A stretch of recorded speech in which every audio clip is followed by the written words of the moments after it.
सामान्य प्रशासन विभाग के 2006 और 2020 के पत्रों के बारे में भी मैं आपको बता दूं, जिसमें ये अनिवार्यता है कि सरकारी नौकरी के लिए पूर्व चरित्र सत्यापन पुलिस वेरिफिकेशन होना आवश्यक है। 2006 में ये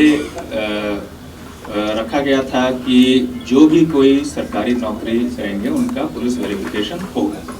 फिर 2020 में, जुलाई 2020 में माननीय उच्चतम न्यायालय के सिविल अपील संख्या 18798/2017 अवतार सिंह बनाम भारत संघ एवं अन्य में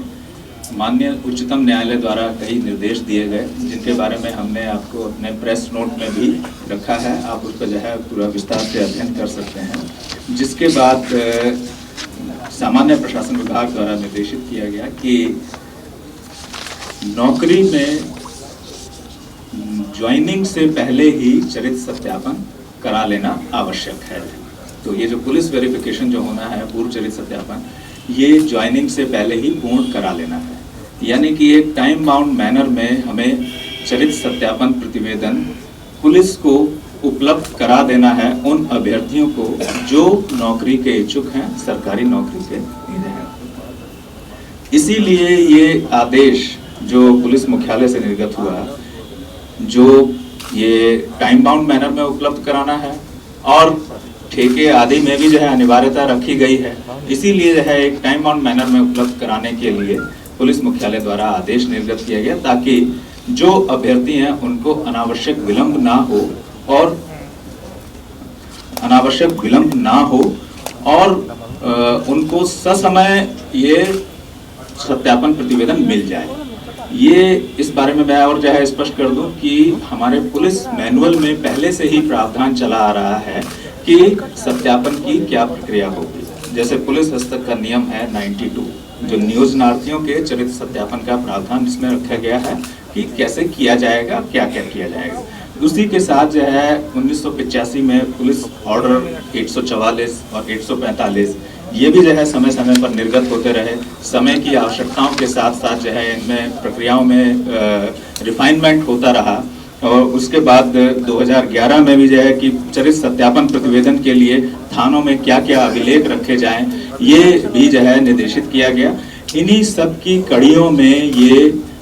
1 फरवरी 2021 का पुलिस मुख्यालय का आदेश निर्गत किया गया है, जिसमें ये बताया गया कि ससमय दिया जाए, ताकि आरटीपीएस एक्ट के तहत भी जो है ये एक टाइम बाउंड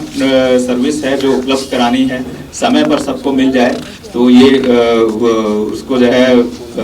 प्रावधान किया गया कि समय पर ये उपलब्ध करा दी जाए। और उसमें क्या क्या सूचनाएं रहेंगी इनके बारे में भी स्पष्ट किया गया कि पुलिस सत्यापन प्रतिवेदन में संज्ञेय अपराधों के संबंध में संलिप्तता और उस क्रम में पुलिस एवं न्यायालय द्वारा की गई कार्यवाहियों की प्रविष्टि सत्यापन प्रतिवेदन में रहेगी। यदि कोई व्यक्ति किसी संज्ञेय अपराध में अप्राथमिकी अभियुक्त है और वो आरोप पत्रित हुआ है या न्यायालय द्वारा दोष सिद्ध किया गया यानी कन्विक्टेड है, आरोप पत्र यानी चार्जशीट, यदि उस पर जो है अनुसंधान के बाद साक्ष्य के आधार पर आरोप पत्र समर्पित किया गया है, तो ये प्रविष्टि हमारी जो है उसमें रहेगी सत्यापन प्रतिवेदन में। कोर्ट द्वारा जो है कोर्ट में उसको जो है कन्विक्ट किया गया है, सजा दी गई है, तो ये प्रविष्टि भी जो है उस हमारे सत्यापन प्रतिवेदन में रहेगी। इसमें यह भी स्पष्ट किया गया है कि यदि किसी संज्ञेय अपराध में, संज्ञेय अपराध यानी कॉग्निजेबल ऑफेंस, जिसमें पुलिस बिना किसी वारंट के व्यक्ति को गिरफ्तार कर सकती है, तो यदि उसमें किसी व्यक्ति का नाम प्राथमिकी या अप्राथमिकी अभियुक्त के रूप में आया, परंतु अनुसंधान में पाया गया कि उस पर आरोप सत्य नहीं है, साक्ष्य नहीं पाया गया है और उस पर जो है आरोप पत्र नहीं समर्पित किया जा रहा है, तो उसके नाम में, उसके चरित्र सत्यापन में उस कांड का उल्लेख नहीं किया जाएगा। मतलब कि वो हमारे हिसाब से, हमारी तरफ से क्लीन हो गया है। इसी तरह से यदि उसको सिर्फ संदेह किया गया है और उस पर आरोप पत्र के लायक साक्ष्य नहीं है, तो भी जो है उस कांड की प्रविष्टि नहीं की जाएगी, यानी उस समय भी उसको जो है क्लीन ही माना जाएगा। और यदि आरोप पत्र समर्पित भी किया गया लेकिन न्यायालय ने संज्ञान नहीं लिया या उस पर मुकदमा खारिज कर दिया या फिर ट्रायल के बाद उसको एक्विट कर दिया, ऑनरेबल एक्टिव कर दिया, तो भी उस कांड की प्रविष्टि उसके बारे में नहीं की जाएगी। इसी क्रम में जो है एक और जो है क्या है कि यदि